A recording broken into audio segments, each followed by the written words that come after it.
Alors, cette semaine, une nouvelle vidéo pour répondre à une question qu'on me pose tout le temps.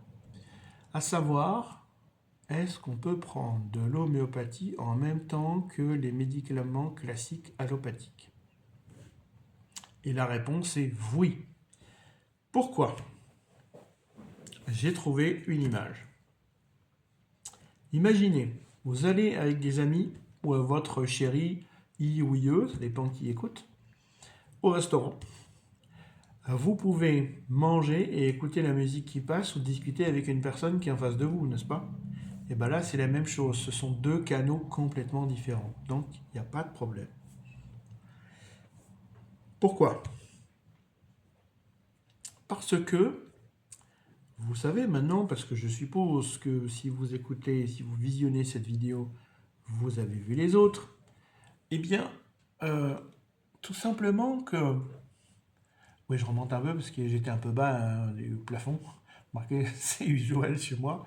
Et donc, à partir de là, vous savez que normalement, je l'avais déjà traité sur une autre vidéo, l'homéopathie, c'est une médecine de l'énergie. Alors, ce n'est pas la seule. Vous avez la médecine chinoise, vous avez la médecine ayurvédique qui travaille sur l'énergie, mais qui est plutôt une conduction dans les différents méridiens.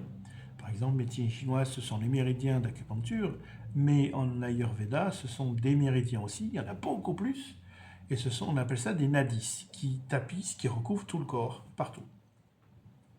Là, c'est différent. Je vous ferai une petite vidéo sur mon interprétation de l'action énergétique des remèdes, parce que j'ai beaucoup réfléchi à ça. Et donc, ça se recoupe, vous verrez.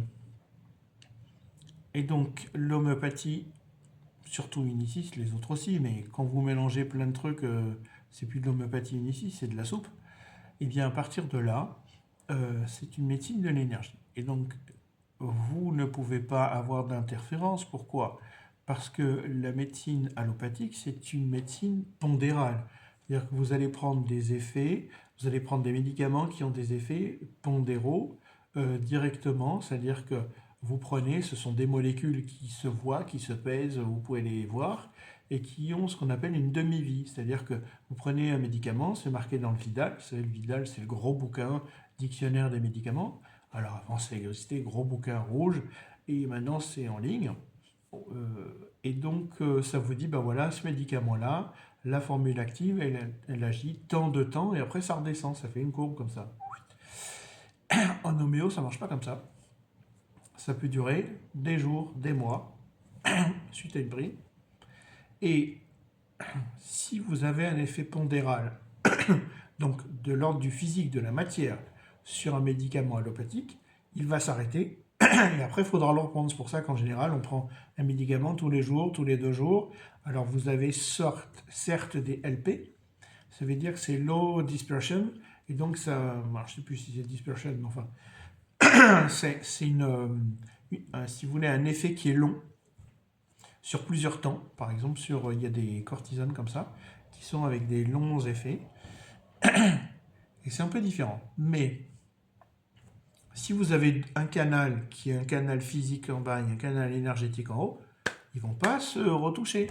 Ils ne vont pas se rejoindre. Donc vous pouvez tout à fait les prendre, il n'y a pas de problème. Et au contraire, par exemple, si jamais vous avez quoi que ce soit pendant un traitement homéopathique, je préfère et je recommande toujours de prendre quelque chose en allopathie, en médecine conventionnelle, plutôt que de l'homéopathie en bricolage. Pourquoi?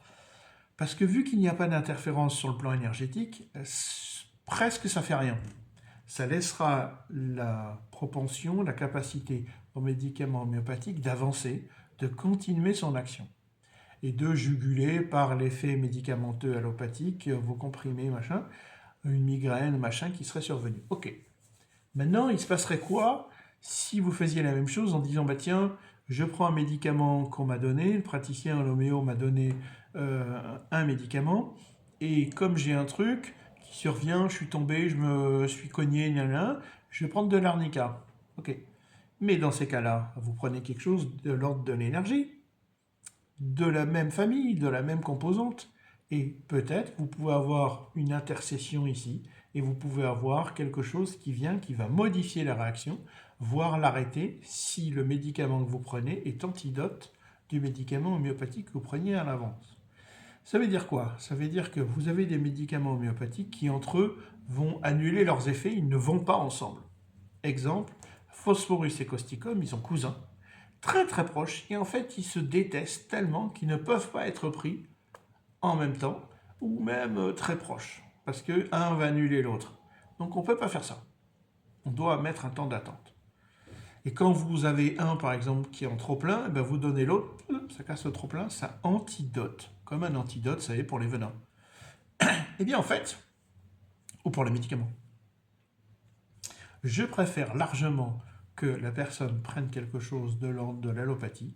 Ça ne m'embête beaucoup, beaucoup moins, voire pas, plutôt que de prendre ça. Ça, c'est la première chose. La deuxième chose, quand une personne est sous un traitement médicamenteux pour n'importe quelle pathologie, que ce soit cardiaque, que ce soit diabétique, n'importe quoi, elle ne doit jamais changer ou arrêter son traitement. Jamais. Si elle le fait, ce n'est jamais moi qui le demande, pour deux raisons. Peut-être moins trois. Première raison, je n'ai pas à arrêter un traitement homéopathique. Un traitement médicamenteux, ce n'est pas à moi de le faire, c'est au médecin, au soignant ou au spécialiste qui suit cette personne, pas à moi. Première chose. Deuxième chose, si jamais la personne veut le faire, c'est de son ordre, elle seule, qui prend ses responsabilités en tant qu'adulte.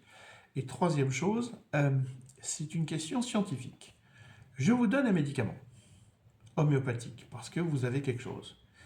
Si vous enlevez un médicament allopathique, si vous faites un changement alors que je vous ai donné le remède homéo et qu'il y ait une amélioration ou une aggravation, comment on va pouvoir savoir incomber l'un ou à l'autre cette amélioration ou cette aggravation? Comment on fait? On ne peut pas. Donc on ne fait qu'un changement à la fois.